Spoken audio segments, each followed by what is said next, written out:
Okay guys, saya dah terima motor daripada customer hari ni. Okay, motor fully standard So macam biasa guys, saya kalau terima motor saya akan try dulu.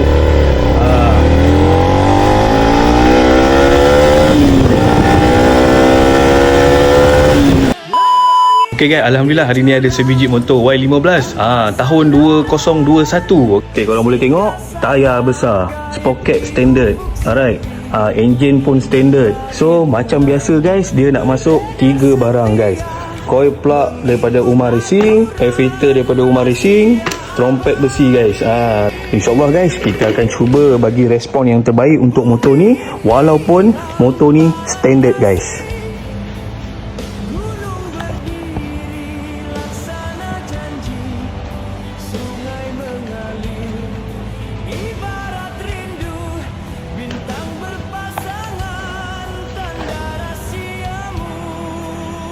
Motor ni macam pernah berusik Lepas tu saya cabut dia punya ni, tadi nak tengok filter dia standard ke tak. Rupanya dia dah tukar guys.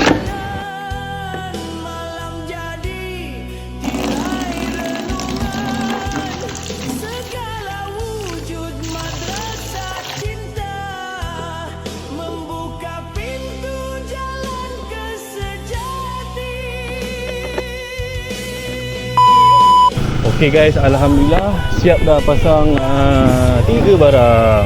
Sebenarnya barang yang dia pasang dengan saya sebenarnya 2 je. Air filter dia dah pakai. Sebab mula-mula masa saya try motor ni, dia ada sedikit respon tau. So saya sebenarnya pelik juga tau. Rasa macam lain sikit lah motor ni. Saya memang dah pakai dah air filter Umar. Sebab tu saya nak tukar yang baru. Ya Allah ya Tuhan guys, sebenarnya air filter Umar ni saya basuh je guys. Tak apalah, jom kita pulangkan motor kat owner. Oh, lagi sedap guys. Beza guys daripada yang tadi lah.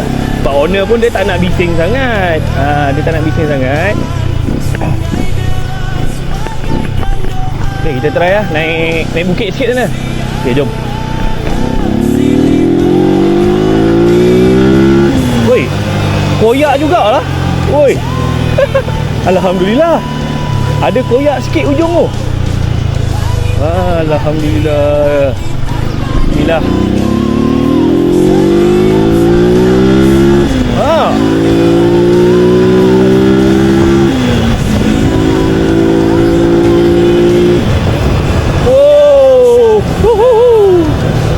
Kita bagi owner try sendiri lah.